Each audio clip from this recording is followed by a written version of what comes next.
Hello बच्चों, good evening. आज के सेशन में हम लोग डिस्कशन करेंगे पॉलीमर्स के बारे में, और पॉलीमर्स का जो क्लासिफिकेशन था उसके संबंध में हम लोग बात करेंगे। प्रीवियस वीडियो में हम लोगों ने के क्लासिफिकेशन का भी बात किया था, और उसमें हमने जो क्लासिफिकेशन का बात किया था वो मोड ऑफ पॉलीमराइजेशन के आधार पर था। आज का क्लासिफिकेशन जो होगा वो मॉलिक्यूलर फोर्स के आधार पर। तो हेडिंग हम लोग यहाँ पर लिखेंगे classification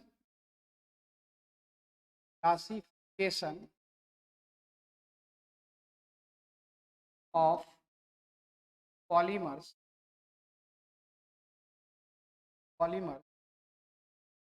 on the basis of the of intermolecular force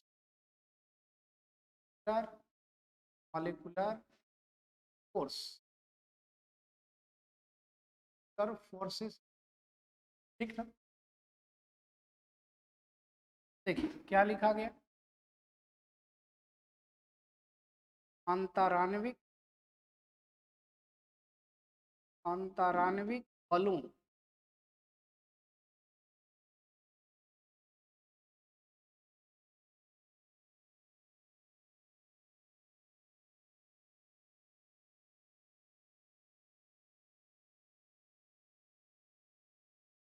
आणविक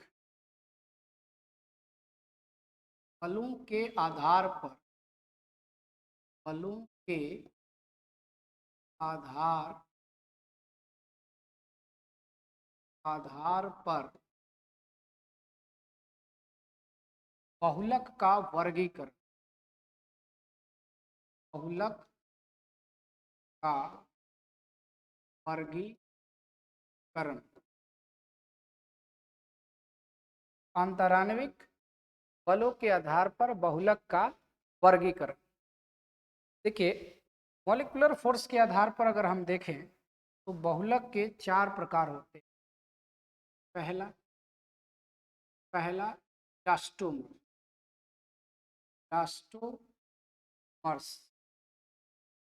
ठीक है। इसको प्रत्यास्थ बहुलक कहते हैं। प्रत्यास्थ बहुलक, प्रत्यास्थ बहुलक, या आप सिंपल इलास्टोमर भी लिख सकते।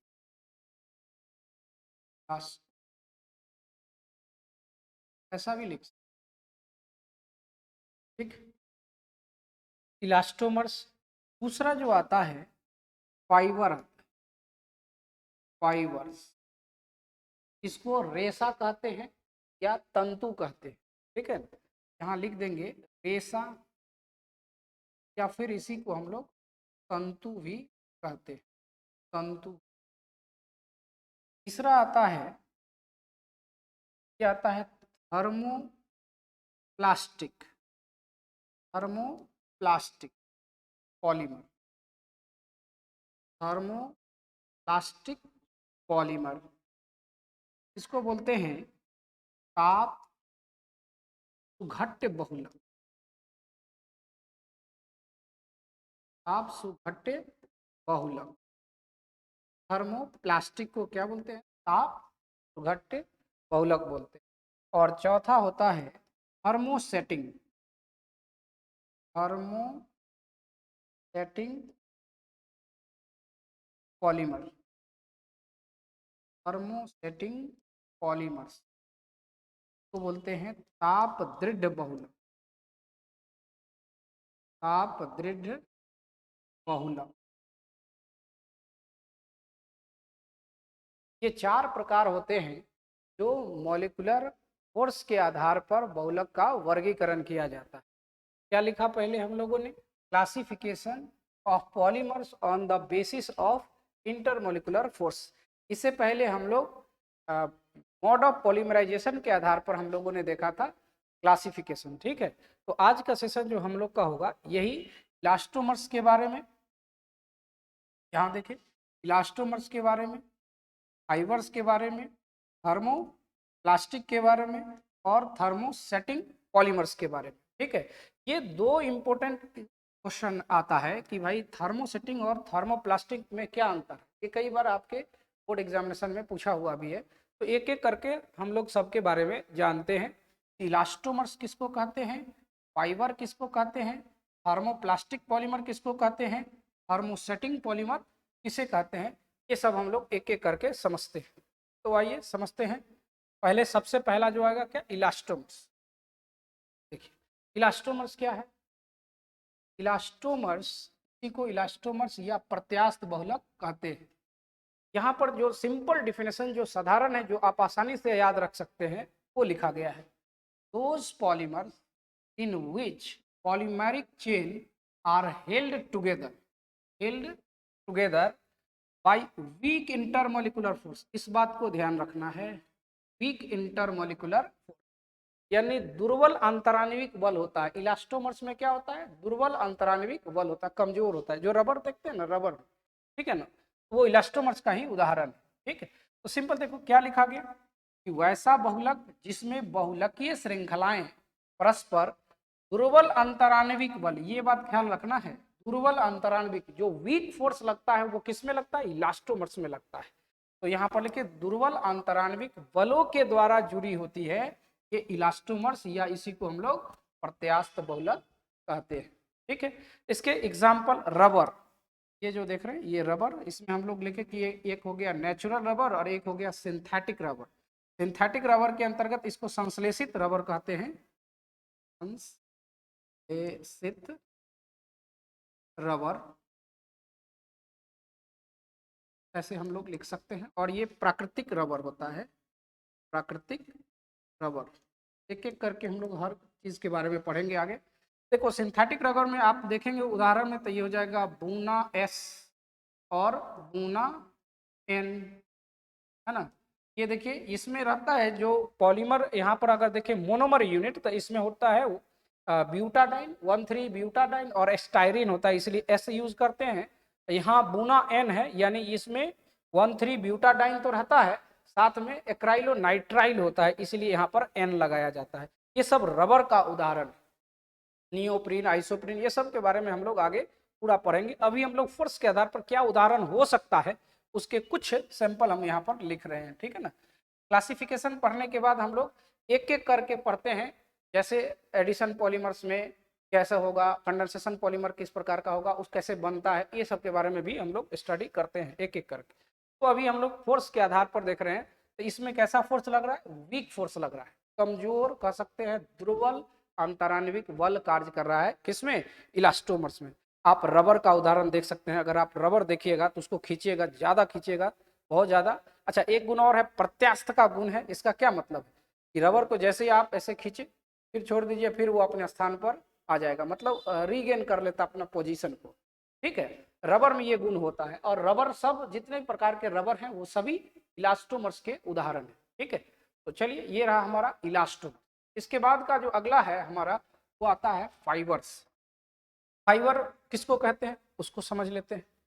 देखिए फाइबर, देखिए फाइबर क्या कर रहे हैं, बहुत ही साधारण डिफिनेशन जो आप आसानी से याद रख सकते हैं, वैसा प्रयास किया गया। यहाँ लिखा गया है कि those polymer in which polymeric chain are held together by strong, देखिएगा इसका ध्यान रखना है, यही स्ट्रॉन्ग इंटरमोलिकुलर फोर्स, जो यहाँ पर फोर्स लगा हुआ है वो स्ट्रॉन्ग है, प्रबल है, अंतराण्विक बल लगता है, जैसा कि हाइड्रोजन बॉन्ड होता है या फिर डाइपोल डाइपोल इंटरेक्शन होता है। ठीक है, अभी इससे पहले इलास्टोमर्स में क्या देखे थे, इलास्टोमर्स में देखे थे कि वीक फोर्स कार्य करता है, यहाँ पर क्या देख रहे हैं, स्ट्रॉन्ग फोर्स कार्य करता है, और ये कहलाता है क्या, फाइबर कहलाता है। सिंपल बात लिखा गया कि वैसा बहुलक जिसमें बहुलकीय श्रृंखलाएं परस्पर परस्पर प्रबल अंतराण्विक बल, जैसे हाइड्रोजन बॉन्डिंग या द्विध्रुव आकर्षण जो होता है उसके द्वारा जुड़ा होता है, वह कहलाता है क्या, रेशा कहलाता है, या इसी को तंतु भी हम लोग कहते हैं। जैसे एग्जांपल में सिल्क, ऊने वगैरह जो होती है देखते हैं, डेक्रॉन हो गया, है ना, नाइलॉन 66, नाइलॉन की बहुत सारी चीजें आप देखते होंगे, टायर वगैरह है, बहुत सारी चीजें हैं, कपड़े वगैरह भी होते हैं। तो ये सब क्या है, रेशा होता है, और इसे तंतु भी हम लोग हिंदी में बोलते हैं। ठीक है, इंग्लिश में इसको क्या बोलते हैं, फाइबर बोलते हैं। क्या बात हुई, फिर से एक बार, ये इसमें फोर्स क्या होता है, स्ट्रॉन्ग फोर्स रहता है, जैसा कि हाइड्रोजन बॉन्ड हो गया या आप डाइपोल डाइपोल इंटरेक्शन कर सकते हैं। इस तरह का फोर्स कार्य करता है जो स्ट्रांग होता है और इसमें जो बहुलकीय श्रृंखलाएं होते हैं उसको एक आपस में जोड़े हुए रखता है। ठीक है, उदाहरण के लिए हम लोग क्या लिखे, सिल्क, एक्रोन हो गया, नाइलॉन 66 हो गया। नाइलॉन के विभिन्न प्रकार के आप देखते होंगे, नाइलॉन के कपड़े उपड़े भी होते हैं। ठीक है, टायर वगैरह है, तो ये सब क्या है, रेसा से। तो अब ये तो हो गया हमारा क्या, फाइबर का। अब चलते हैं हम लोग नेक्स्ट देखते हैं, इसके बाद थर्मोप्लास्टिक है, तो आते हैं थर्मोप्लास्टिक को समझते हैं। ये देखिए थर्मोप्लास्टिक, थर्मोप्लास्टिक किसको कहते हैं, those polymer in which polymeric chain are held together by intermolecular force which are intermediate to those of elastomers and fiber। देखिए ये बहुत ही उपयोगी पॉइंट है और यही आपको ऑब्जेक्टिव टाइप क्वेश्चन भी आ सकता है। यानी थर्मोप्लास्टिक में जो इंटरमोलिकुलर फोर्स होता है वह फाइबर और इलास्टोमर्स के बीच का होता है, मतलब फाइबर से कम और इलास्टोमर से ज्यादा। इलास्टोमर तो वीक है, देखिए ये जो इलास्टोमर्स लिखे थे तो इसका भी इसमें फोर्स कैसा लगता है, वीक फोर्स लगता है। इलास्टोमर पहला पॉइंट तो वही था। और जो फाइबर है इसमें क्या स्ट्रांग होता है। और थर्मोप्लास्टिक में क्या होता है, दोनों के बीच का फोर्स होता है। वैसा बहुलक जिसमें बहुलकीय श्रृंखलाएं परस्पर एक दूसरे के साथ वैसे अंतराण्विक बलों के साथ जुड़ी होती है जिसका परिमाण इलास्टोमर्स तथा रेसा रेसा अर्थात तंतु के बीच लगने वाले अंतराण्विक बलों के मध्य होता है। मतलब दोनों के बीच का होता है, ना ज्यादा होता है ना कम होता है। बहुत ज्यादा किसमें होता है, रेसा में होता है, और कम किसमें होता है, इलास्टोमर्स में। तो इन दोनों के बीच का होता है। थोड़ा सा उदाहरण में देखें तो ये हो गया पॉलीथीन हो गया, पीवीसी हो गया, टेफ्लॉन हो गया, पॉलीस्टीरीन हो गया, ये सब उदाहरण हो जाते हैं किसके, थर्मोप्लास्टिक के। अब इसके बारे में थोड़ा सा और हम लोग समझते हैं, थोड़ा सा इसको हम ऊपर बढ़ाते हैं। यहाँ पर जो फोर्स है तो हम ऐसा लिख सकते हैं, फोर्स को हम दिखा सकते हैं कि इंटरमोलिकुलर जो फोर्स होगा, देखिए intermolecular force, intermolecular force, intermolecular force, intermolecular force, इसको हिंदी में अंतराण्विक बल बोलते, अंतराण्विक बल, अंतराण्विक बल। इसका जो अंतराण्विक बल होगा वो फाइबर से, देखिए ऐसा करेंगे ऐसे, ये फाइबर से कम होगा, ज्यादा किससे होगा, इलास्टोमर से। यहाँ लिखेंगे इलास्टोमर, इलास्टोमर से ज्यादा होगा। यहाँ हो गया क्या, थर्मोप्लास्टिक, थर्मोप्लास्टिक। और कम किससे हो रहा है, कम किससे हो रहा है, फाइबर से, फाइबर से क्या हो रहा है, कम हो रहा है। देख रहे हैं ना, फाइबर से ये कम हो गया लेकिन इलास्टोमर से ज्यादा हो जाता है, किसमें, थर्मोप्लास्टिक पॉलीमर में। ठीक है ना, ये ध्यान में रखना है क्योंकि ये क्वेश्चन ऑब्जेक्टिव टाइप में भी आ जाता है। ठीक है, तो हम लोगों ने क्या बात किया, इलास्टोमर्स के बारे में जिसमें फोर्स कम लगता है। उसके बाद दूसरा जो बात किया हम लोग फाइबर के बारे में जिसमें ज्यादा फोर्स लगता है, इंटरमोलिकुलर फोर्स ज्यादा रहता है जिसमें बहुलकीय श्रृंखलाएं एक दूसरे से जुड़ा हुआ रहता है। और जो अभी हम लोगों ने जाना थर्मोप्लास्टिक्स के बारे में, तो थर्मोप्लास्टिक में जो होता है फोर्स, इस दोनों के बीच का फोर्स लगता है, मतलब दोनों के मध्य का जो फोर्स होगा वो लगता है, ना ज्यादा होता है इससे और ना ही ये इलास्टोमर से ज्यादा और फाइबर से कम होता है। ये बात हम लोग यहाँ पर लिखेंगे। ठीक है, चलते हैं अगले पेज पर और अगली बात को समझते हैं क्या है। अगला हम लोग के लिए आएगा थर्मोसेटिंग के लिए। तो आइए समझते हैं थर्मोसेट। अच्छा, थोड़ा सा पहले इसमें हम लोग को ये देखना है कि हाँ देखिए ये भी बहुत इंपॉर्टेंट पॉइंट में से एक है। ये जो देखिए ये पॉइंट जो आपका है ये क्या है, it is soft on heating but hard on cooling. इसे क्या कह सकते हैं, यह गर्म करने पर, यह गर्म करने पर क्लाइम हो जाता, क्लाइम हो जाता है, परंतु ठंडा करने पर, ठंडा करने पर कठोर हो जाता है, कठोर हो जाता है। ये बात हो रही है थर्मोप्लास्टिक की बात। थर्मो थर्मोप्लास्टिक थर्मोप्लास्टिक की बात हो रही है। थर्मोप्लास्टिक क्या होता है? जब इसको गर्म करिएगा तो ये सॉफ्ट हो जाएगा, जब इसको ठंडा करिएगा तो ये कठोर हो जाएगा, है ना। और इट कैन बी रीयूज्ड, इसको दोबारा इस्तेमाल कर सकते हैं, पुनः इस्तेमाल कर सकते हैं, है ना। इसको दोबारा इस्तेमाल कर सकते हैं, थर्मोप्लास्टिक को दोबारा इस्तेमाल कर सकते हैं।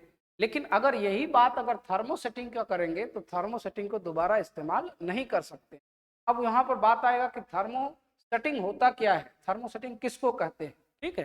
तो ये हमें अगले पेज पर जाना होगा और यहाँ समझते हैं थर्मोसेटिंग के बारे में। देखिए थर्मोसेटिंग क्या है? थर्मोसेटिंग ताप दृढ़ बहुलक, क्या बोलते हैं? ताप दृढ़ बहुलक। Those polymer which became hard, देखिए ये हार्ड हो जाता है, एंड इनफिजिबल ऑन हीटिंग, गर्म करने पर दुर्गलनीय और कठोर हो जाता है, and cross linking between the polymeric chain forming the three dimensional network of bonds, यानी आबंधों का एक त्रिविमीय जाल बना देता है, त्रिविमीय जाल बना देता है। ये कहलाता है किस प्रकार का? ये कहलाता है थर्मोसेटिंग पॉलीमर कहलाता है। वैसा बहुलक जिसे गर्म करके कठोर तथा दुर्गलनीय बनाया जाता है, ठीक है, तथा जिसके बहुलकीय श्रृंखलाओं के बीच आबंधों का त्रिविमीय जाल का निर्माण होता है, वह ताप दृढ़ बहुलक कहलाता है। जैसे एग्जाम्पल में आप बेकालाइट्स का ले सकते हैं, bakelite, melamine, mine, mine, melamine, PTC, urea formaldehyde, resin, है ना, ये सब भी आता है। तो हम ये दो उदाहरण लेते हैं, थोड़ा सा वेकालाइट को समझते हैं। एक बार फिर हमने आपको बताया, इससे पहले वाले वीडियो में भी हमने इसको बताया था, लेकिन यहाँ पर क्या है कि देखिए कि थ्री डायमेंशनल नेटवर्क बनाता है। इसको समझने के लिए हम चाहते हैं कि एक बार फिर से हम आपको वेकालाइट का स्ट्रक्चर बताते हैं, और इससे पहले भी आप इसको बना चुके भी होंगे। थोड़ा सा इसको हम ऊपर करते हैं, स्लाइड को ऊपर बढ़ाते हैं।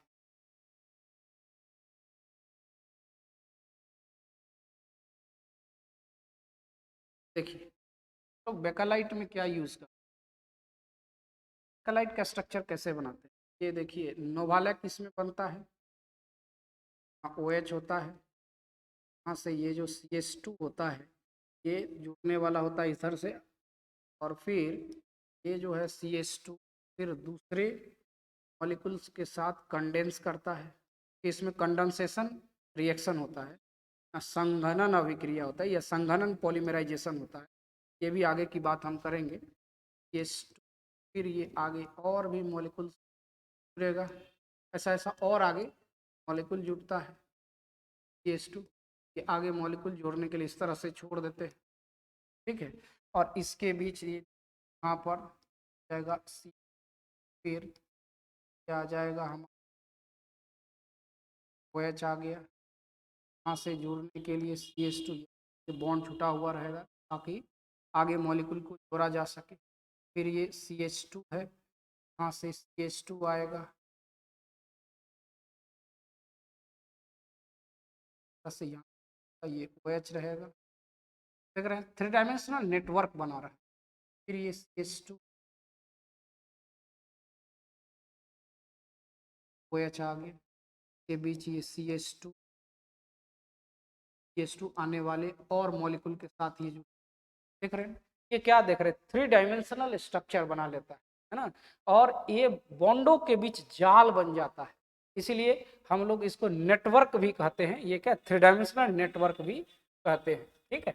तो ये कहलाता है, इसको वैकालाइट में होता है, ये वैकालाइट का उदाहरण है, ठीक। देखो सबसे ज्यादा जो इम्पोर्टेंट क्वेश्चन आता है वह ये है कि थर्मोसेटिंग और थर्मोप्लास्टिक में क्या अंतर, या पहले आप इसको पहले लिख सकते हैं कि थर्मोप्लास्टिक और थर्मोसेटिंग में क्या अंतर। तो आइए उसको भी समझते हैं, एक एक करके उस सब के बारे में हम लोग जानेंगे, ठीक है।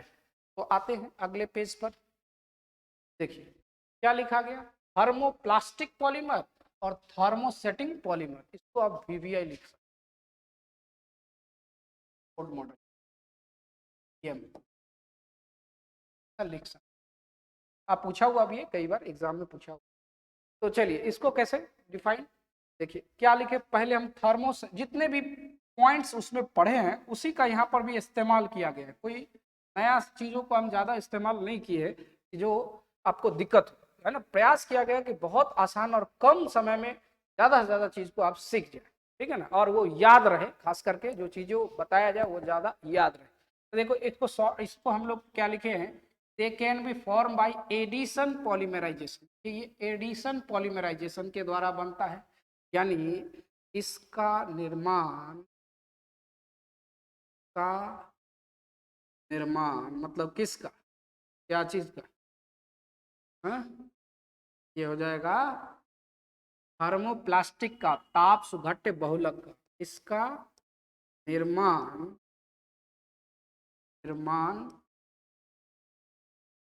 योगात्मक बहुलीकरण से,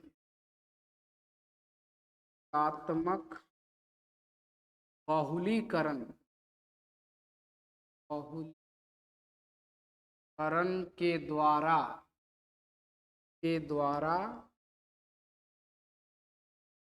होता है, इसका थर्मोप्लास्टिक का, और इसका कंडेंसेशन पॉलीमराइजेशन, संघनन बहुलीकरण के द्वारा, यहां पर लिखेंगे इसका निर्माण संघनन संघनन बहुलक के द्वारा, बहुलीकरण के द्वारा, बहुलीकरण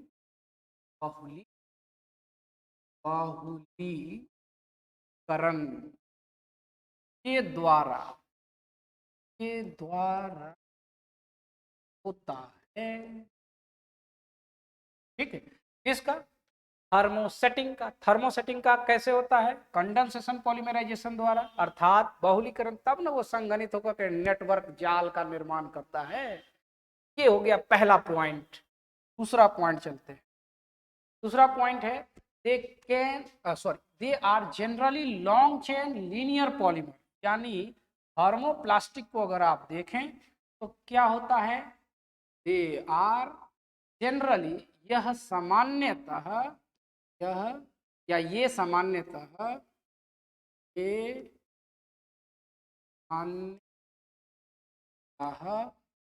सामान्यतः लंबी श्रृंखलाओं का रेखीय पॉलीमर, लंबी श्रृंखला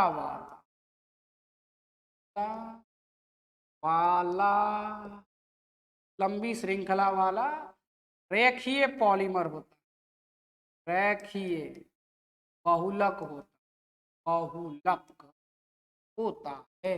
कौन होता है भाई, ये होता है थर्मोप्लास्टिक। और इसमें देखिए ये 3 डायमेंशनल बना, 3 dimensional cross link network structure joined bye strong covalent bond, यानी हम कह सकते हैं इसकी संरचना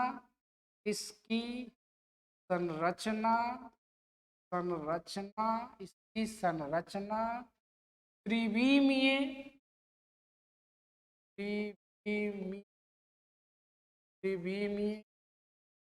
नेटवर्क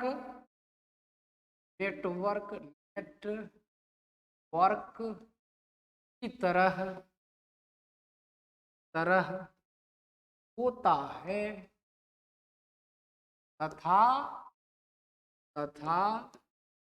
तथा ये एक दूसरे के साथ, तथा ये एक, या परस्पर लिख सकते, तथा ये परस्पर प्रबल संयोजक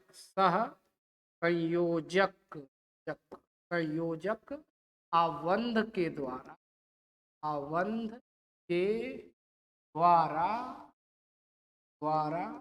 जुड़ा होता है। इसमें किस में बात कर रहे हैं भाई, ये हम बात कर रहे हैं थर्मो सेटिंग वाले में बात कर रहे हैं। 3 डायमेंशनल होता है और उसके बीच में जो फोर्स लगता है, ये बॉन्ड होता है, वो प्रबल सहसंयोजक आबंध होता है, कोवेलेंट बॉन्ड होता है। 2 अंतर आपने पढ़ा है, पहला पहला में तो उस ये इसके लिए बात करें तो they are generally long chain and linear polymer. उसके बाद क्या है कि इसका देखा स्ट्रक्चर तो ये हो गया क्या, 3 डायमेंशनल बनाता है। नेटवर्क होता है जिसमें कोवलेंट बॉन्ड जो होता है वो जुड़ा हुआ रहता है, मॉलिक्यूल जो पॉलीमेरिक चेन आप कह सकते हैं वो जुड़ा हुआ रहता है किसके अंदर, 3 डायमेंशनल रहता है और वो प्रबल सहसंयोजक आवंत होता है। ये हो गया दूसरा नंबर पॉइंट। आते हैं तीसरे नंबर पॉइंट के पास। क्या है तीसरा नंबर पॉइंट, ये रहा तीसरा नंबर पॉइंट, ये रहा। दे कैन बी सॉफ्ट मुलायम हो जाता है, रीसेप्ट, और इसको रीसेप्ट कहने का मतलब क्या, तो दोबारा आकृति में बदल लेते हैं, दोबारा आकृति इसका प्राप्त होता है। And even reuse by heating, और इसको रीयूज भी करते हैं गर्म करके, फिर नए तरह से इसको बना सकते हैं। जबकि इसको क्या कर सकते हैं, दे कैन नॉट बी रीसेप्ट, इसको दोबारा रीसेप्ट नहीं कर सकते हैं, सांचा में नहीं डाल सकते हैं। क्या कर सकते हैं, और एंड रीयूज्ड, इसको रीयूज भी नहीं कर सकते हैं। क्यों, because they do not soften on heating, क्योंकि गर्म करने पर ये मुलायम नहीं होते हैं, इसलिए इसको दोबारा इस्तेमाल नहीं कर सकते हैं। क्या हमने बताया, यहाँ पर अगर आप लिखें, इस पॉइंट को लिखें, क्या लिख सकते हैं, इसे गर्म करके मुलायम, रीसेप्ट और इवन रीयूज कर सकते हैं, मतलब दोबारा इस्तेमाल कर सकते हैं। और इसको हम ना तो रीसेप्ट कर सकते हैं, पुनः आकृति में नहीं बदल सकते हैं, और ना ही इसका दोबारा उपयोग कर सकते हैं, पुनः उपयोग कर सकते हैं। क्यों, क्योंकि गर्म करने पर यह सॉफ्ट नहीं होता है, मुलायम नहीं होता है। ठीक है, तो क्या लिखें हम, लिख सकते हैं गर्म करके, गर्म, इसे गर्म करके, से गर्म करके, से गर्म करके, क्या लिखें, क्या लिखें, से गर्म करने, या यह गर्म करने पर, यह गर्म करने करने पर, यह गर्म करने पर लाइम आयम आयम टाइम, या आप कह सकते हैं कि पुनः दोबारा आकृति में बदल सकते हैं, गर्म करने पर, यह गर्म करने पर मुलायम तथा पुनः आकृति ना सकते हैं, ना सकते हैं, एवं एवं इसे पुनः प्रयोग में लाया जा सकता है, लाया जा सकता है। ये भाई हम बात कर रहे हैं थर्मो थर्मोप्लास्टिक की बात कर, थर्मोप्लास्टिक की बात कर रहे हैं।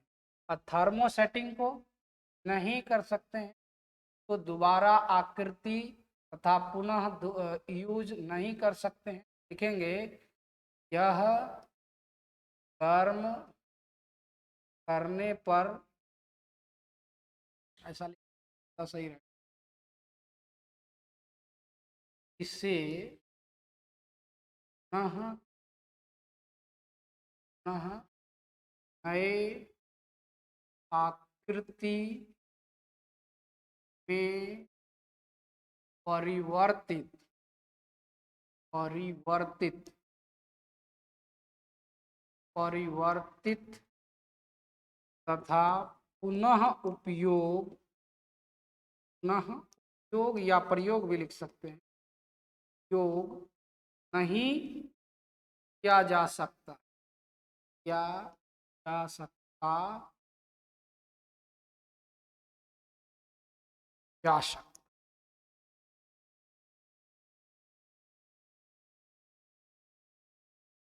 है, जा सकता है। क्योंकि क्योंकि क्योंकि गर्म करने पर, गर्म करने पर यह मुलायम नहीं होता, मुलायम नहीं होता, मुलायम नहीं होता। ठीक है, जब मुलायम नहीं होगा तो फिर दोबारा इसको रीयूज नहीं कर सकते। किसको? ये कर सकते, ये हम बात करें थर्मोसेटिंग की बात कर, थर्मोसेटिंग की बात। और इधर हम बात कर रहे थे थर्मोप्लास्टिक को, इसको दोबारा उपयोग कर सकते, इसीलिए ये ताप सुघट्ट कहलाता है, ये ताप दृढ़ का। ठीक है, अगला पॉइंट चलते हैं। ये कितना नंबर हो गया? ये 4 नंबर पर चलते हैं। ये देखिए यहाँ पर, they are generally weak, soft and less fertile. देखिए लेस वर्टाइल इसलिए क्योंकि इसको गर्म करते हैं तो ये तो मुलायम हो जाता है, और इसका मोर वर्टाइल होता है। दे आर यूजुअली हार्ड, ये बहुत कठोर होते हैं, स्ट्रांग होते हैं, प्रबल होते हैं, और वर्टाइल होते हैं, ज्यादा भंगुर होते हैं। ठीक है, यह सामान्यतः सामान्यतः सामान्यतः प्रबल, प्रबल, मुलायम, मुलायम एवं एवं एवं कम भंगुर, भंगुर होते हैं, होते हैं। और इसमें क्या लिखे?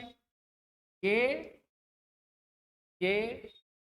कठोर, कठोर, प्रबल, प्रबल एवं अधिक, एवं अधिक, एवं अधिक भंगुर होते हैं, भंगुर होते हैं। और ये बात हम बात कर रहे हैं थर्मोसेटिंग का। थर्मोसेटिंग अधिक भंगुर होता है, जबकि थर्मोप्लास्टिक बहुत कम भंगुर होता है।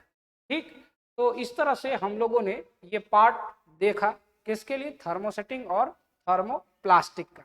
एक बार आप इसको रिवीजन कर सकते हैं। रिवीजन में के तौर पर देखें, पहला पॉइंट अगर हम बात करें तो पहला पॉइंट क्या था?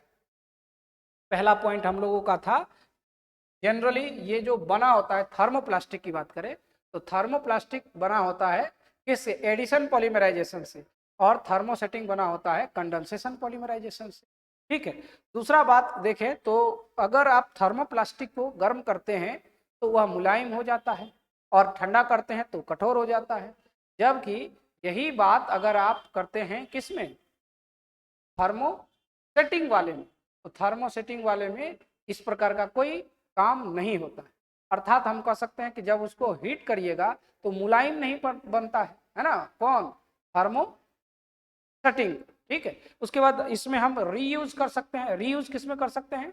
रीयूज कर सकते हैं थर्मोप्लास्टिक को, और थर्मोसेटिंग को हम लोग रीयूज नहीं करते। उसमें नेटवर्क होता है, थर्मोसेटिंग में किस प्रकार करता है? नेटवर्क कोवेलेंट बॉन्ड का निर्माण होता है। ठीक है, चलिए आज का सेशन हम यहीं पर समाप्त करते हैं। अगले क्लास में फिर हम मिलेंगे मोड ऑफ, अगले क्लास में पॉलीमराइजेशन रिएक्शन और एग्जांपल्स देखेंगे, एडिशन पॉलीमर्स का, कंडेंसेशन पॉलीमर्स का, इन सब के बारे में हम लोग पढ़ेंगे। ठीक है, उसके बाद रबर के बारे में पढ़ते हैं, लास्ट में रबर का आता है, और उसके बाद ये तो छोटा सा चैप्टर है। तो चलिए अगले क्लास में पुनः मिलते हैं। Good night.